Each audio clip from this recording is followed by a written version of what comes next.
Hey, hello, and welcome to John Park's workshop. It's me, John Park, and here we are. We've done it. We've done it again. We have made it to a Thursday, to a show. I'm so excited to have everyone here. When I say everyone here, I'm talking about the Discord chat. If you want to find a place to come and talk with people during the show, wave your hand and get my attention, ask a question. Let me know when there are issues, such as audio sync. I'll be keeping an eye on that. I have a new theory as to what's causing the audio to desync, and I am also having some success just restarting the broadcast very quickly in my software and getting it back on track.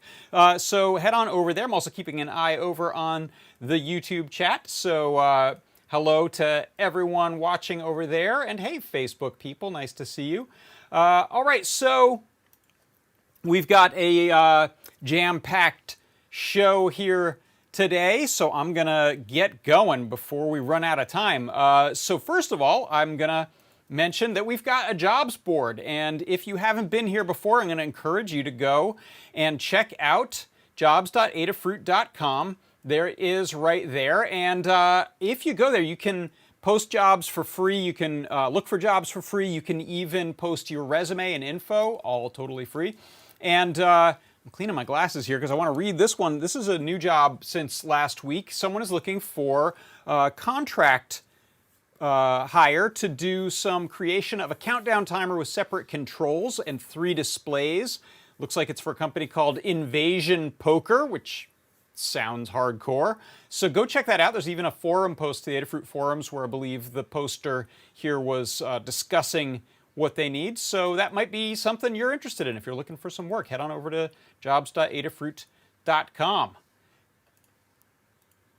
And let's see, what is next? So I'm going to stay in this little bubble here for a minute so that I can pop up my product pick of the week graphics, such as this. And here, I'll swap myself for this one. You may know I've got a show on Tuesdays now. I believe that was my 11th episode I just did this past Tuesday. And this show is JP's product pick of the week, or JP Papow, as I like to call it. And this week was the LIS 3DH triple axis accelerometer. And I'll show you a little 1-minute recap of that video in case you missed it.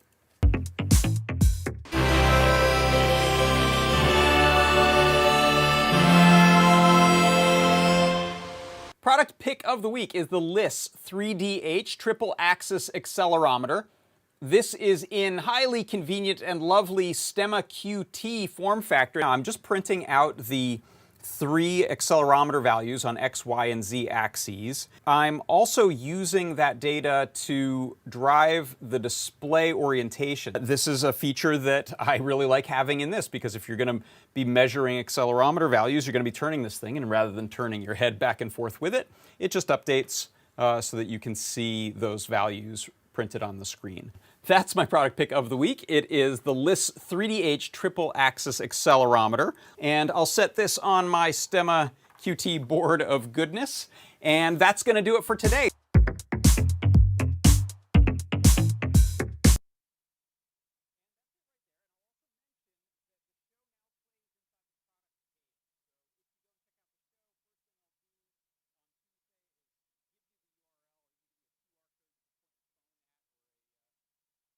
Thank you. Someone caught me. I had my audio off. I can never take my finger off that knob. When I do, I totally forget that I've muted during the previous segment. Thank you, Mr. Certainly, over in Discord chat. So that's it. That's the product page. And one thing you'll notice is when I do the show, I actually am broadcasting it over YouTube from inside of that page. So you can watch inside the page, and we have a 50% off on the product. So it's varied a couple times, but the last few we've done, we've had 50% off. When the product's in stock, we will sell it to you during the show for half off. We sold a bunch of them, so hopefully we'll see a lot of people doing some cool accelerometer projects. One thing I showed in the show and not in that recap is that this accelerometer also has tap detection as well as free fall detection. So you can do things like register a single tap, or you can put it into double tap mode and it'll register only when you double tap. I demoed that, and that's a pretty cool feature for interactivity. In fact, you may recall I had something similar working on our good friend Lars here. He has a prop maker Featherwing back here, which uses this very same List3D-H accelerometer, and that's how I was triggering sounds. I think I had the double tap on that. Maybe it was the single tap. But let's see. I'm checking the Discord chat. Looks like people are discussing latency on YouTube, which always makes me nervous that I'm out of sync. But I think I'm starting to figure out maybe what the latest desyncing was. Good. All right. I think we're good. Hey, Mark. Welcome, Mark Gambler, to the party. You're not too late. So that was the product pick of the week. And if you come on by on Tuesday, it'll be a new one with a new insane YouTube algorithm busting thumbnail image, I hope. Hope you like those. I enjoy putting them together. Let's see. Next up, I've actually got a couple little. I've got a kind of a shop tip I wanted to show, as well as a couple little gear reports that I've got. So on the gear report tip, a couple things that I use. One's new and one is not. So these are, hi MicroDev, watching over in Discord. These are little Night Eyes brand S beaners. They're just little clips that have spring-loaded clips on either side of an S, and I love these for hooking stuff to stuff, particularly keys and things like that, because the separation allows one hook to go over like a belt loop while the things you're holding, such as keys, are in the other one. And they're strong, they're sturdy, and they are very quick to release. So I'm using that with this new pen that I just got. This I bought. This was sent to me. I like to be clear about this. County Com, who I've bought a ton of their stuff over the years, but they sent me a little grab bag of some tools and things to look at. They sent me this. This is an aluminum pen that uses the sort of famous Fisher Space Pen refills. So there's a lot of pens built around that refill. It's a great ballpoint pen. This one just simply screws to tighten and put the ballpoint out. It's very lightweight, it's small, it's sturdy, and I've been just hooking this little end on this clip and putting it in my back pocket using, I don't know if you can see that, using one of my belt loops. I just stick it back there and it's not gonna leak, it's not gonna bend, it's short, it's not being sat on, I'm not gonna impale myself. So check that out over on County Com. And also those little Night Eyes hooks, I love those. So go get some of those too. Let's see. What else? So I've got a sort of a shop tip. So show of hands, how many of you have a drawer somewhere with a whole bunch of Raspberry Pi, like old ones, like Model B, let's say, the Raspberry Pi 3 or not even Model B, and I have a bunch of those, and I'm often at a loss to figure out what to use them for, because often I want to do stuff that requires the latest and greatest. But I actually came up with a need. Hey, Mark Gambler's raising his hand. I came up with a need recently, and there was a very good solution out there waiting for me. And this is for merging MIDI devices. So, I'm doing a lot of stuff with synthesizers, and there's a common refrain when people talk about, hey, how do I get a USB MIDI device to work with this other device that's not a computer, that isn't a host? Because a lot of MIDI keyboards and things are low cost, and the only thing they can hook up to is something that can host them, a class-compliant host. And so you hear this a lot, but I'd never really done it. I'd never built one myself. So I wanted to give that a try, and actually it ended up working out really well. You can just Google USB MIDI host Raspberry Pi to find some instructions for it. Let me pop down to my my bench cam there, and I'll show you an example of what this is and why I'm doing it. Let me move one of these cameras for you real quick. Stand by. I'll move the me image over this way and shrink it a bit. Hold on. There we go. That'll work. Okay. So what do I have here? There's a lot of blinking lights and wires, which is awesome, and why I do this. But the main thing here is that I've got a synthesizer. This is a Eurorack synthesizer, module synthesizer, and I have this module that runs CircuitPython from Winterbloom called the Soul. I've shown this before on the show. And Soul, normally, the kind of typical way to use it is to plug it into a computer and then feed it MIDI, which it then can send out over these configurable ports, different pitches or voltages for things like modulation and pitch, as well as gates or triggers to open and close a sound, to start and stop a sound or trigger a drum. But when you don't want to have a computer involved, you kind of need something. If you want to use one of these sort of low-cost MIDI controllers, you need something in the middle that will take the place of the computer. Well, a Raspberry Pi is a computer, and it works great for this. So here you'll see I've set up, I don't know if that's going to focus or not, but I've set up a little Raspberry Pi Model B, and I have one of our 2.23-inch OLED bonnets plugged right onto here, which is nice. Just plomp right on, and it makes the connection. I think this is I2C I'm using. And you can see right now it says there's no MIDI connection. So I have the Soul plugged in with this cool purple cable. And now I'm going to plug in this keyboard. And what you'll see is that as soon as it plugs in, it notices and it updates. And now it says I have Soul and I have this MPK Mark II. And now... Oh, I've done something weird with how I have it configured, but... And so not only am I triggering sounds and something weird on my release, I have it playing a particular note. I think I was goofing around CircuitPython and did that. But I also have one of these knobs sending CC to the Soul that says, send a voltage value over to this reverb unit. And so not too much reverb, loads and loads of reverb. Cut the reverb, very dry. And you'll see too, if I plug in another controller, I have a little beat step here. When I plug that in, you can use all of the ports on the Raspberry Pi here, and it'll notice that that's happened, and it says, hey, now the Arturia beat step is there as well. So this is the host. It's a great way to reuse a Raspberry Pi that you've got laying around, and it solves an actual problem that I had, a need. So that's my little sort of shop tip of the week, is finding a cool use for one of your old Raspberry Pis. Yeah, I was really Mr. Stern, I was really happy with that one. It worked out well. Jim Hendrickson said that's why the Pi OLED is out of stock. I just have one of these, and I noticed just the other day that, yeah, here, I'll show you this. Let me pop the product page up. This is it. That's what I'm using there. Initially, I was using like one of these, I think. One of these little OLEDs that's, I think, 128 by 64 maybe.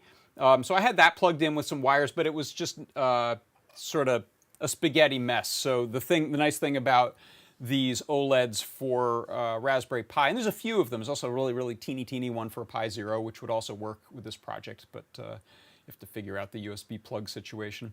But yeah, if you're interested in those, go ahead and sign up. You can plug in your email address there, and you'll get notified when those are back in stock. And this one, I don't know if this is a respin of a previous product, but I noticed this one has a Stemma QT connector on it, which is kind of cool because, again, for the form factor of plugging this onto a Pi, but then having the little Stemma QT plug there to add some sensor of some kind could be pretty cool. So that's my little shop tip. Go check out those OLEDs on your Raspberry Pis and pull an old Raspberry Pi out of your drawer, would you? All right. I'm not going to tell you I'm not going to tell you how to live your life. You don't have to. You can just leave that drawer full of Raspberry Pis. That's fine as well. All right. Hey, guess what? I think this is a good time for our old friend, the MakeCode Minute.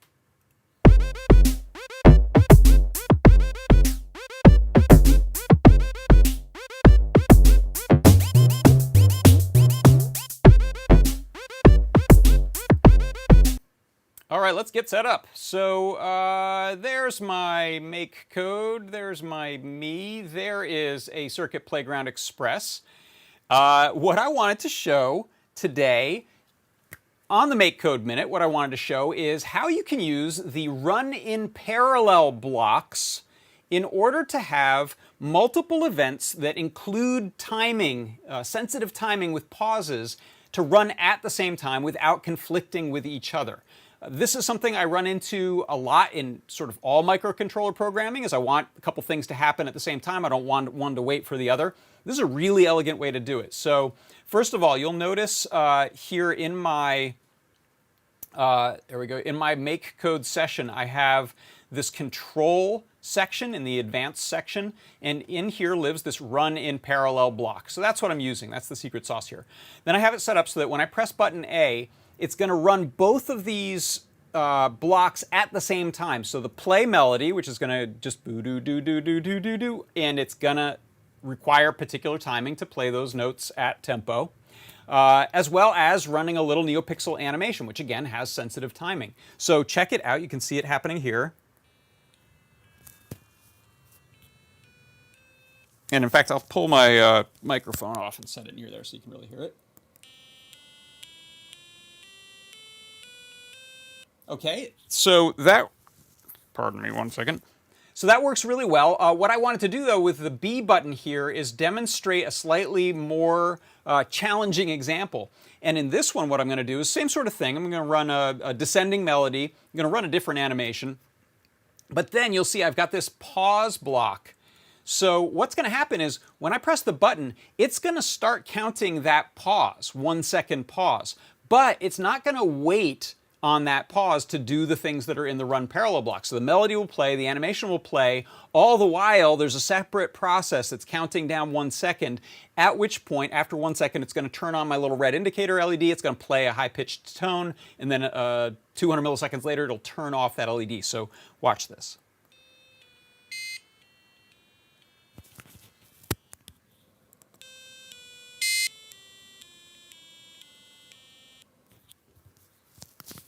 So I find that to be really fantastic. It solves a problem that you run into a lot when you try to do slightly sophisticated things with timing, and that is the run in parallel block inside of MakeCode. And so that is your MakeCode Minute.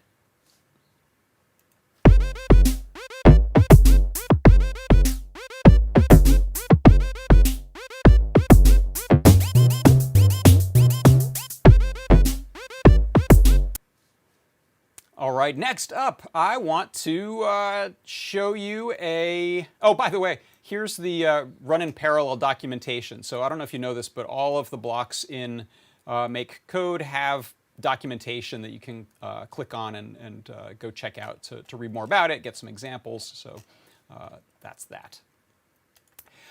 So next up, I wanted to show my MakeCode arcade game pick of the week. And this week it is actually from the live stream that the MakeCode arcade team does every week. They have an hour live stream and they show off some more advanced arcade techniques in this stream.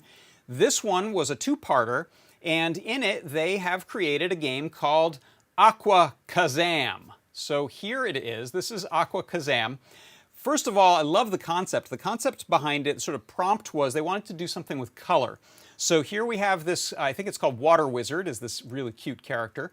And it's a puzzle game where Water Wizard cannot go through this color-tinted section of the floor here without changing the world's background to that color. So here you can see I'll jump, and then when I go into this doorway by pressing up, it changes the world to be purple, which means that purple section is invisible now. It's gone and you can go through it.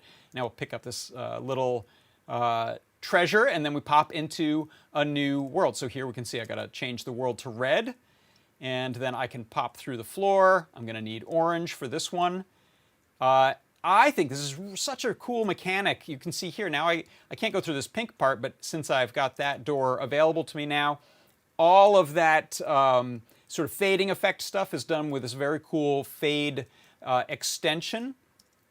And if you watch the live stream, you'll learn more about that. So this is really cool. There was also some members of the community over on the forums who've been working on their own levels. So you can see here, Game God has a really cool level you can go check out. And that is my MakeCode arcade game pick of the week. It is Aqua Kazam by the MakeCode team doing the advanced arcade stream. So thank you so much for that. Really cool gameplay mechanic that you've built there. All right, let's see. Now what's going on? I think I've covered all of the stuff I wanted to cover except for jumping into the project of the week. So let's take a second here to rearrange a camera. And you'll recognize this if you tuned in last night to the show and tell. I showed this off. First of all, a couple things going on here. So I've got a MagTag, and it's acting as a quote board. It's showing quotes that are being pulled down from a server. And we'll talk more about that in a second. And this is the new stand that the Ruiz brothers designed and published. So I've 3D printed that and then screwed the little standoffs that come on the MagTag into that. And I think there's even probably enough space there to put one of the smaller batteries, which I forgot to do. So I should probably unplug that so that I can keep it going even when I unplug it from USB. You'll notice here I'm a big fan of these right angle connectors. So depending on where your cable is, mine is kind of coming from the other side of where the port is, and unfortunately my USB cables are really thick, so they tend to move stuff around. These can be really nice, and USB-C, since it is not polarized, I don't know what the word is for that, but the fact that you can plug it in either way means that this is both a sort of up and a down connector, depending on where you have something mounted. So I really like those. Let me plug that back in to keep the cord managed. I think that's working better in this scenario. We'll see. I also have found getting a little blue tack on the bottom of this stand is helping because this is a very lightweight thing and that cable is a beast. So let's take a look. So you may have seen here as it refreshes, I think I have it refreshing every minute or so. We'll take a look. The display will clear itself like e-ink does, and it will grab a new quote. And you can see I've also added a really cool feature, which is displaying a bitmap underneath the text. So it's very simple. I'll show you the code. It's very simple using MagTag library to show a bitmap and then layer on top of that some text. And I haven't experimented with it that much, but it seems very promising for doing particularly this type of project. And one thing I'm going to do with this is actually do a parallel project to it, which is going to use a different feed. So this feed is coming from the Adafruit quotes server, the Adafruit quotes server, and it's a JSON file that we're then parsing out the relevant bits, which in this case are the quote and the author name. But I'm also going to do a version of it that uses the Reddit r shower thoughts forum, if you're familiar with that one. So that one is going to be a little bit different. I actually haven't done it yet, but there are some good existing projects to go to look at what sort of parsing they did to grab the parts that matter, and which URL to use. There's a hot URL, there's a top URL, there's a new URL, so you can get different versions of those feeds, I believe, from Reddit. So let's have a look right now at what the code is running on this. So I'm going to bring up my Atom here, and I'll pull this off to the side so you can look at the nice quotes showing up. And boy, it's nice, by the way, after doing a lot of LED and OLED and LCD types of projects, it's really nice to be showing e-paper on camera because it doesn't flicker. There is no flicker other than the one that you see that takes like a couple seconds to do. We don't have scan lines and things like that to deal with, so it just looks good on camera, which I'm very happy about. Oh, by the way, checking over in the Discord chat, Noe confirms that the 420 milliamp hour battery fits in the MagTag stand. I actually have one over here on my other MagTag. This is the one from my slideshow. So that one has the little, I believe that's the 420, right? No, this is a 350. Okay, so this is a slightly differently shaped and sized one, but that would, I'm sure, fit as well. Okay, so let's take a look at the code here that I'm running right now. So I've got Atom open, and let's see if we can also go into the screen serial output or REPL. I believe that's going to be USB. Okay, so we'll see. It may, I don't know if there's any print statements in here anymore. They've probably been yanked, but I, out of habit, like to have that open. I can see errors and things like that. So here in my code, I've got just two libraries bringing in. So the import time and import the Adafruit MagTag library as MagTag. So similar, it's not quite exactly the same, but similar in a lot of ways to the Pi Portal, although you can see the update going. Similar to the Pi Portal library, the MagTag library handles a whole bunch of details for you, which can be really nice when you're doing stuff with display, because there's a lot of particulars when you're setting up displays and throwing fonts up and layering backgrounds. So it's handling a lot of the display I/O stuff in the background. And I noticed there's a question in the chat over on Discord from Mark about the font that I'm using here and where to find it. So I'll try to address that in a second. Oh, it's been found. All right. Thanks, Noe. Noe posted it already. So this is using, for these fonts, this is using not the terminal I/O, which is sort of the built-in font, monospace or simple font. Is that one monospace? Maybe it's not. But this is using Arial Bold and Arial Italic, 12 point, and those were generated as BDF fonts, which is a bitmap display format from Adobe originally. It's a human readable. I've shown it on the show before. It's a neat format. It just takes the sort of parametric description of a font that would be really intensive for a microcontroller like this to deal with, and instead just stamps down one font, so font being a size, so a 12-point font from an Arial typeface, as very simple bitmap data. So it just tells it which pixels to light up. You can make those yourself. We have a great guide, actually, the Ruiz brothers did on Font Forge, how to make them using Font Forge, and there's one other method there. But yeah, when I put this up, I'll include them in the guide, so it'll be part of the download when you go and grab this code. You'll also get from GitHub, the zip file will contain the fonts that I'm using.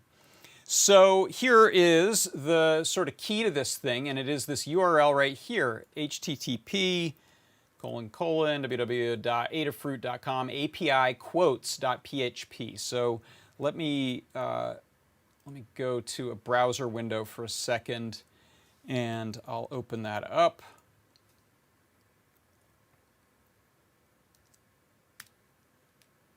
So you can see this is, can you see that? Yes, you can. This is the output of that site. It just every minute or so it spits out, or maybe it's just every time you query it. Maybe it's that. Yeah, every time I query this, it's going to give me a different font and author in this very simple JSON file that just has two little pieces to it.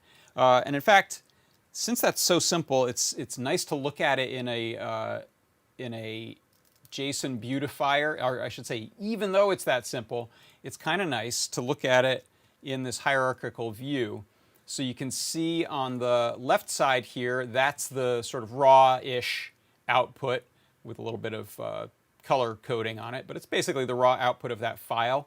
And then over on the right, I have this tree view, which says that sort of the container hierarchy of the JSON file has these sections, and one of them you'll notice is in section 0, we have two pieces of data pairs, I guess I'd call that.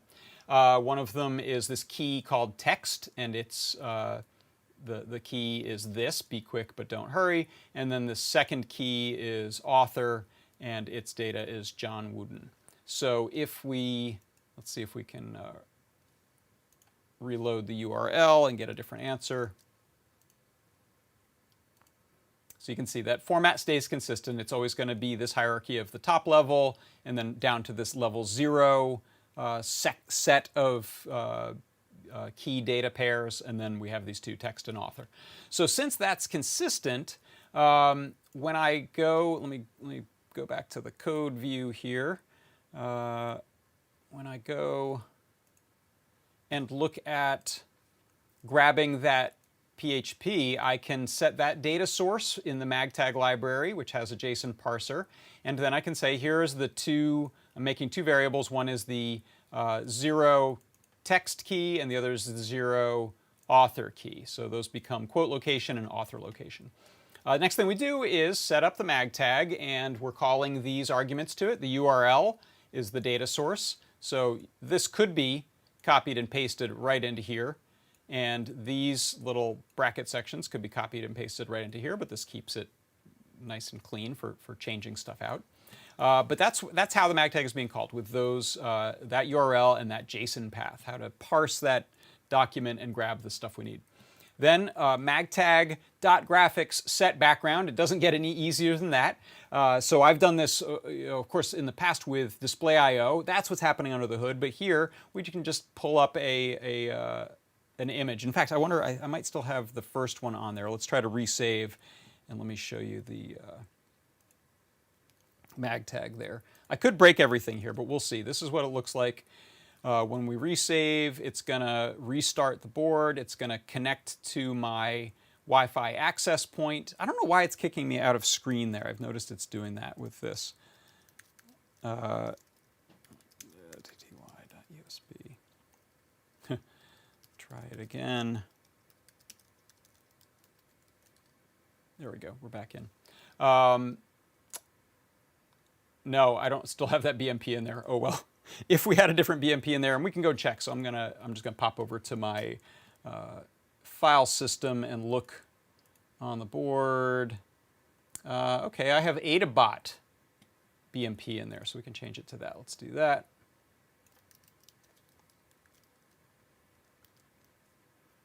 You can probably even set this to just grab any image that it finds. But so here it is, restarting.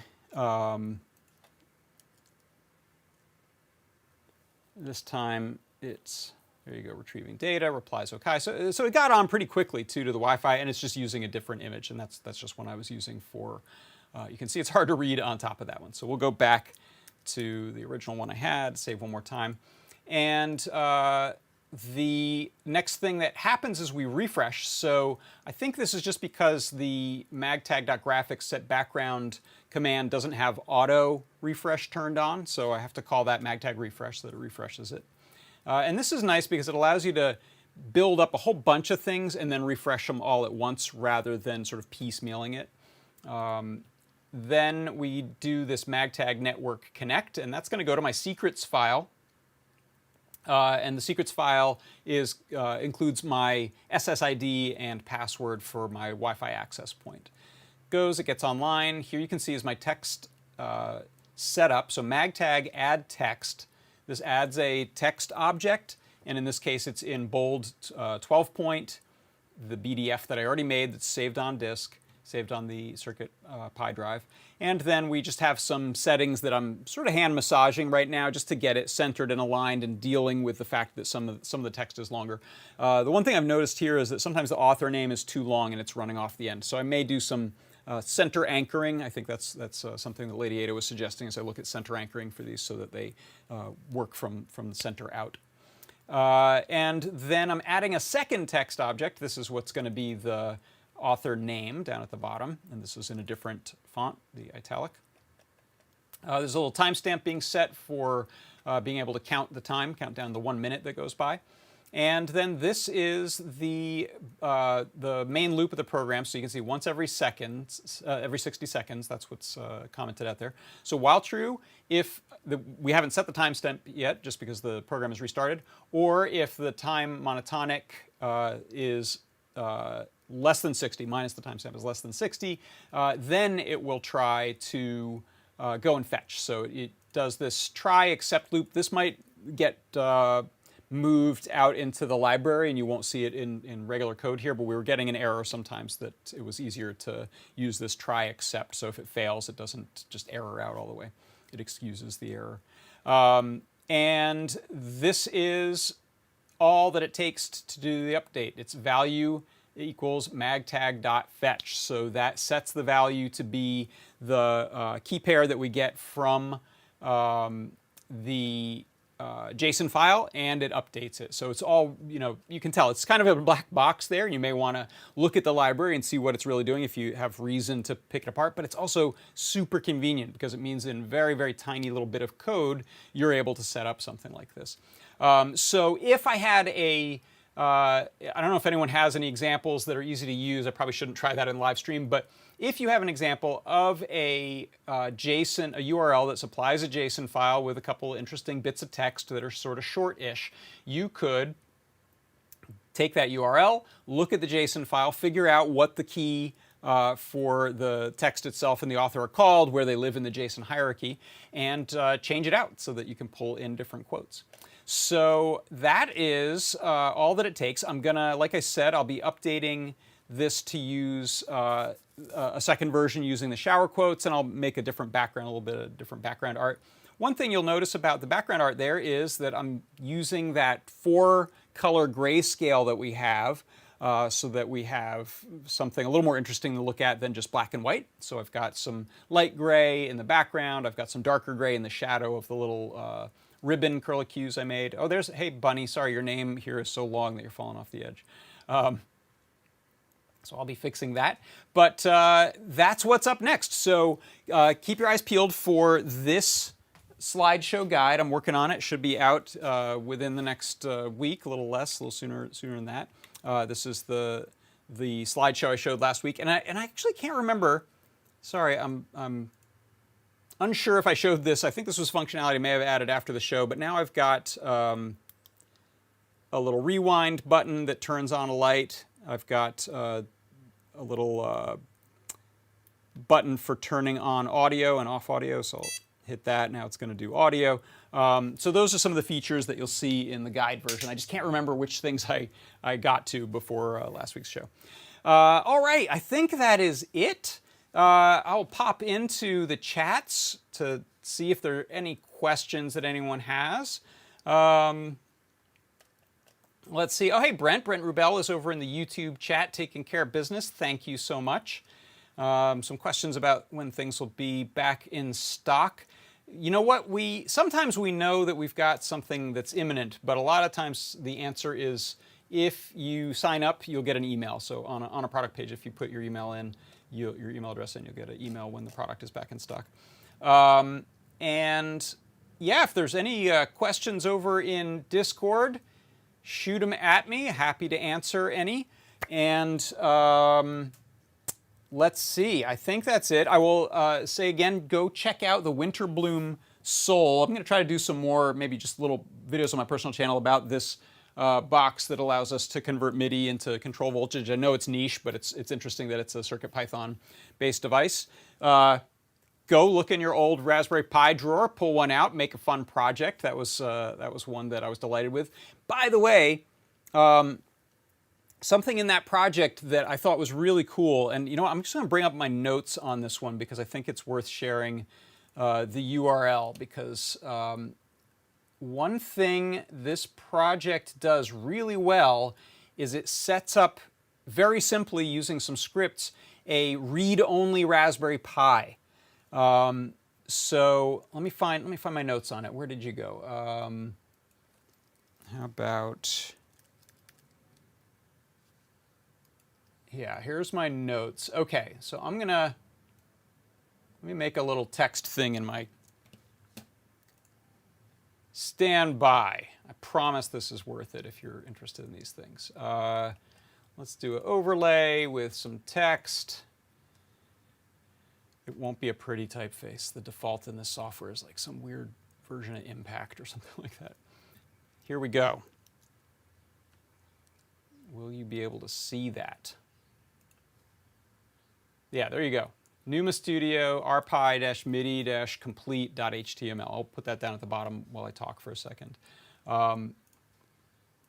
So oftentimes, if you're building Raspberry Pi projects, you have to account for the fact that it's an operating system. It's not like a microcontroller. There's background processes going on. The SD card is the disk, and it can be writing to or reading from it at that moment. When you unplug it, you can corrupt that thing. So that can be a pain in the neck. For peace of mind, this project, if you go to that URL, you'll see, I can't remember let's see. It is enable read-only mode. So this uses something called, I laughed, Lars FP, or that's the user. Sorry, Lars FP, but my little Lars friend there loves that. GitLab.com/Lars FP/rpi-read-only. So there's a script there that you can pull down, a little setup script, and it puts the Pi into switchable read-only or read-write mode. All you do from a shell is type in RW or R0 for read-write or read-only, and I found that it works great. And so with it in read-only mode, which is once I'm done tinkering with stuff how I set it, now I feel fine just unplugging and replugging the device. It boots up pretty quick, and I don't have to worry about shutdown scripts and nervously pulling it out, making sure nothing's happening when I pull out the power. So I thought that was terrific. So go check out that project again. I thought that was a lot of fun. All right, that's going to do it. This has been John Park's Workshop. I'm John Park. I'm psyched. Thank you for coming. And let's go get to work on some other projects. I will see you next week. I'll see you Tuesday for my product pick of the week, and I'll see you not on next Thursday because it is going to be Thanksgiving. But I will see you the week after that. So, but I will be here Tuesday, just not Thursday. All right, thanks everyone. See you next time.